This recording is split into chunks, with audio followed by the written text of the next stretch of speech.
Good day, ma'am, and I'm Asi Abdul Mumit E. Black A. The urea cycle, a hepatic pathway essential for detoxifying ammonia into urea. It highlights the cycle's physiological and evolutionary roles in nitrogen homeostasis.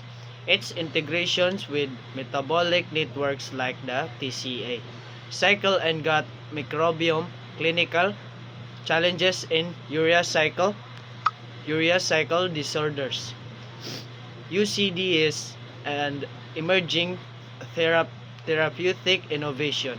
The urea cycle's efficiency comes at, at an energy cost with vulnerabilities exposed in genetic and acquired conditions.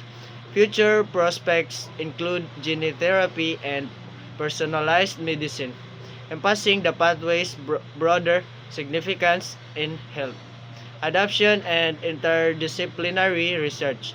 The overview distills key insights for quick reference, underscoring the cycle's metabolic elegance and fragility.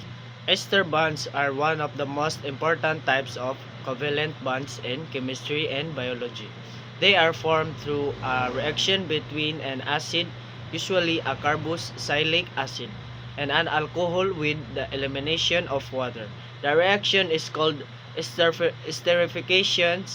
Esterifications esters are widely found in nature and are essential for many biological processes. Ester bonds are found in many biomolecules, lipids, tri- tri- triglyc- triglycer- triglycerides, fats, and oils. Are made of glycerol and fatty acid linked by ester bonds.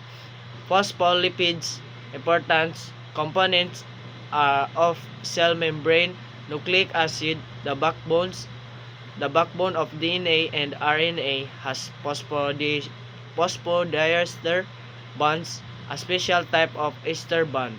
Thank you.